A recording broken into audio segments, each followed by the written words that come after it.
During a routine traffic stop, Officer Greg Daniels pulls over a well-dressed black man, automatically assuming he's just another target for suspicion.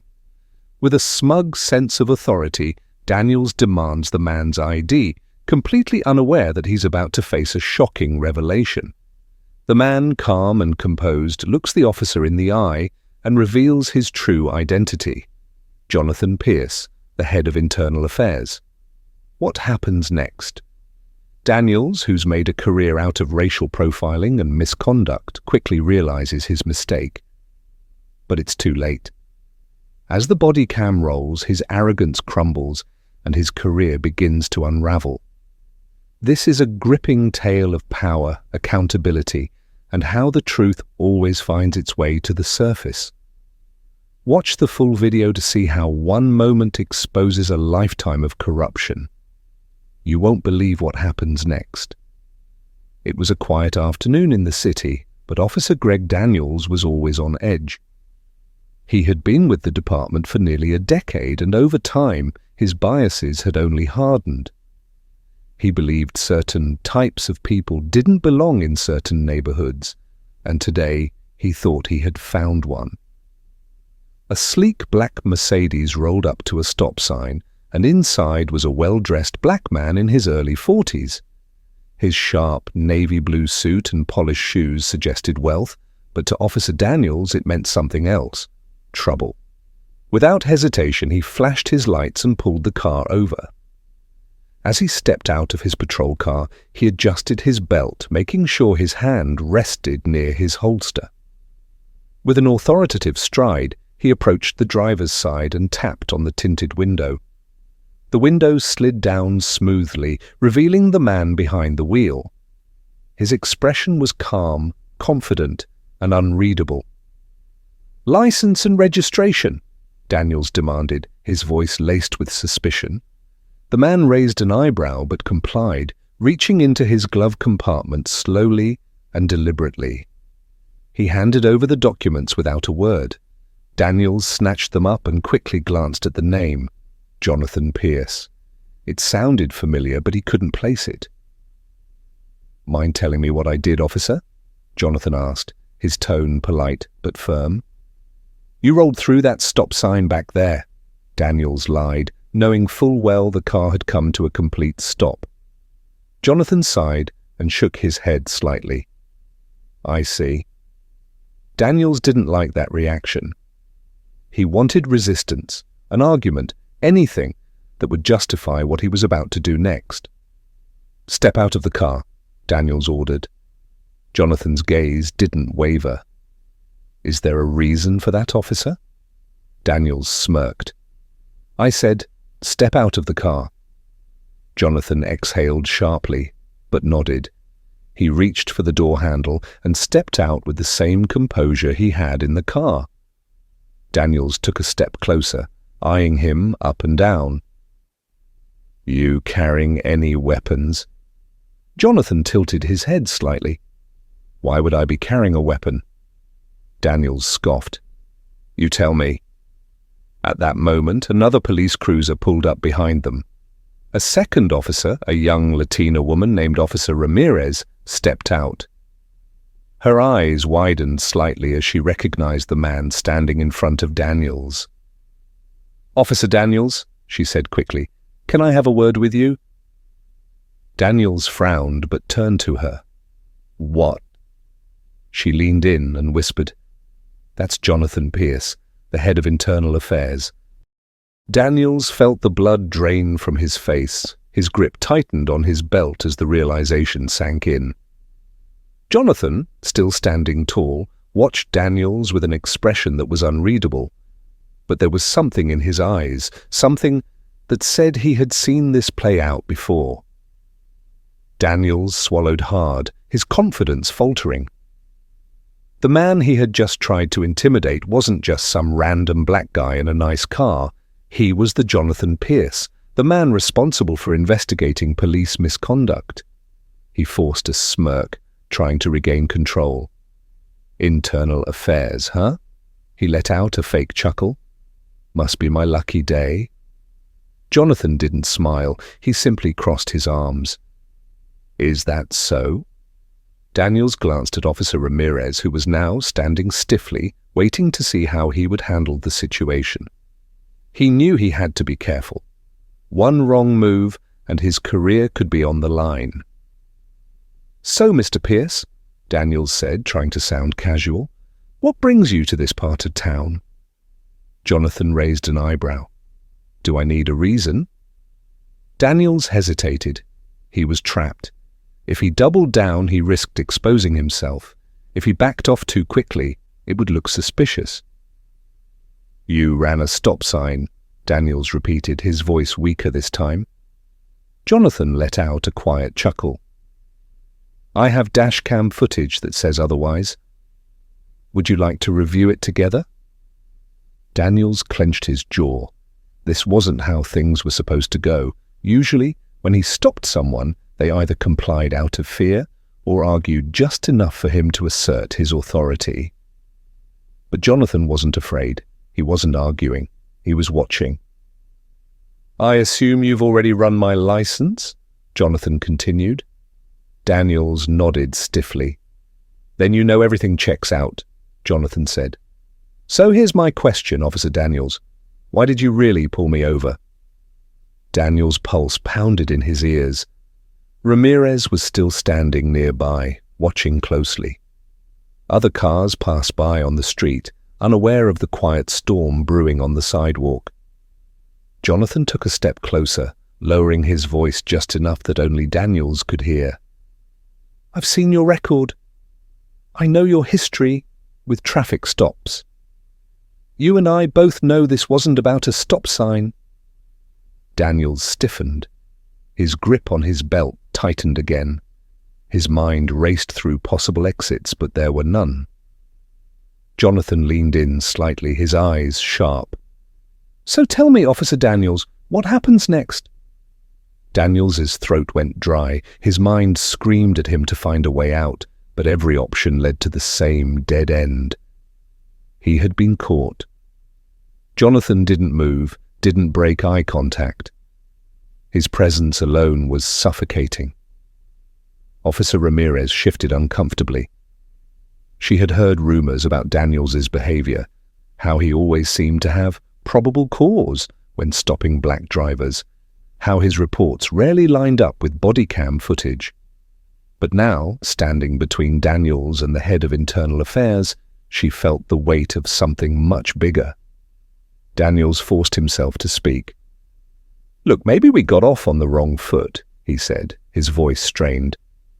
"I was just doing my job." Jonathan let out a slow breath. "Your job?" He tilted his head slightly.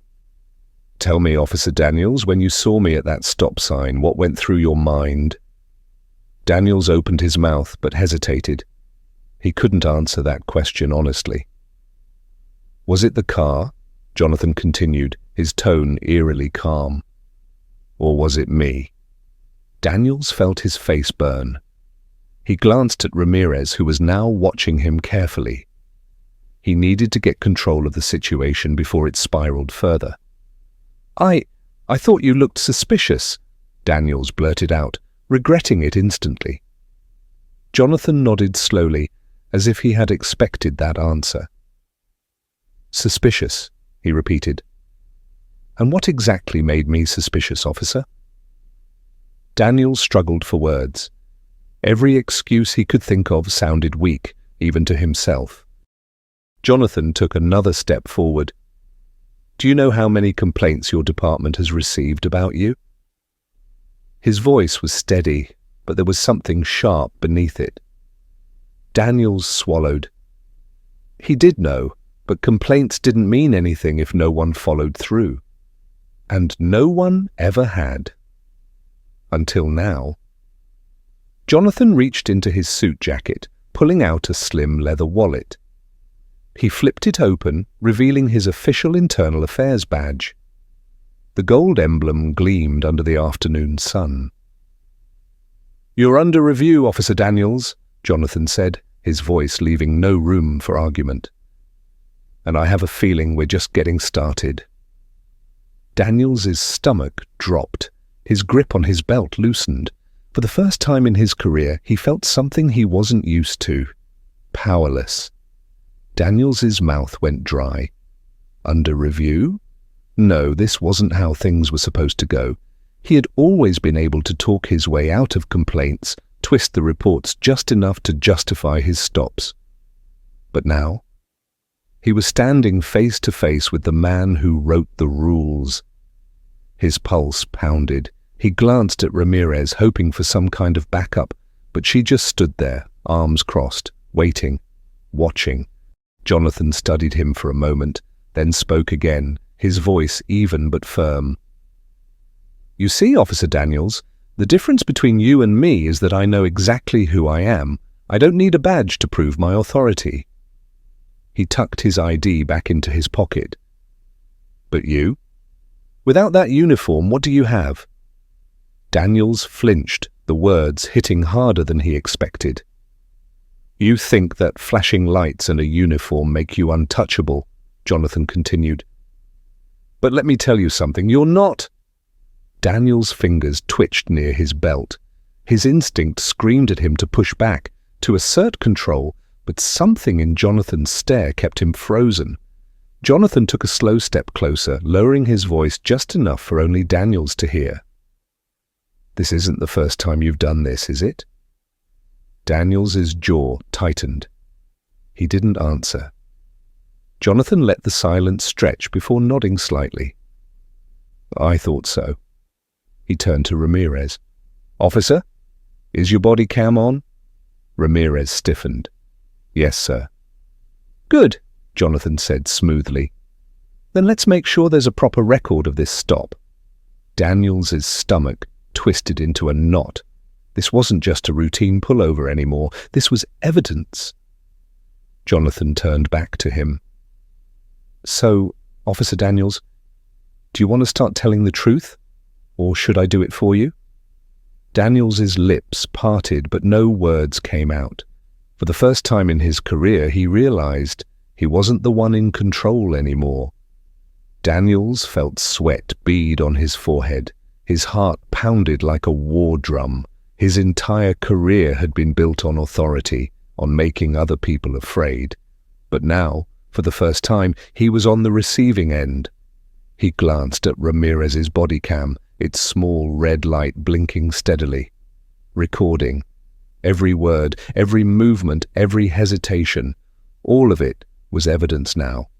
He forced his smirk, desperate to regain control. "Look, I don't know what you think this is, but—" Jonathan cut him off. "Oh, I know exactly what this is," he said, stepping even closer. "This is pattern behavior. I've seen your record, Daniels. You target drivers who look like me. You make stops without probable cause, and when they push back, you escalate." Daniels clenched his fists. "That's not true." Jonathan raised an eyebrow. "Isn't it?" He let the silence hang for a moment, then nodded toward Ramirez. "Run a quick search on his previous traffic stops. Let's see how many match this exact scenario." Daniels's stomach twisted. Ramirez hesitated, then slowly reached for her radio. Hold on, Daniels blurted, raising his hand slightly. "This is ridiculous. I was just doing my job." Jonathan didn't blink. "Your job?" he scoffed. "Your job is to protect and serve. Instead, you profile and intimidate." Ramirez's voice crackled over the radio as she requested the data. Within seconds, a response came back. She glanced down at her screen, and her face shifted. Jonathan caught it immediately. "What is it?" Ramirez hesitated, then read out loud, "Officer Daniels has made 43 traffic stops in the past 6 months. 38 of them were black drivers." Daniels felt the blood drain from his face. Jonathan exhaled sharply. "That's not just a coincidence, Officer Daniels."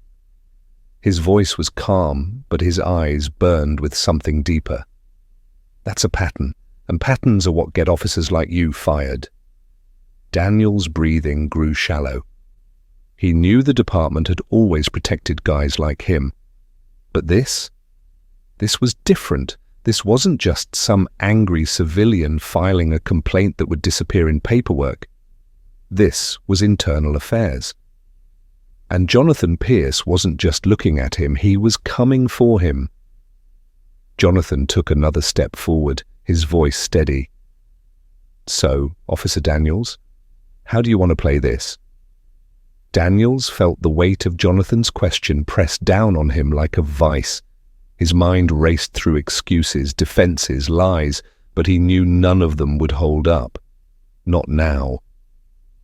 Jonathan took a slow breath, his gaze unwavering. "Here's what's going to happen," he began, his tone leaving no room for argument. "You're going to turn in your badge and gun. You'll be placed on administrative leave, pending a full investigation by internal affairs."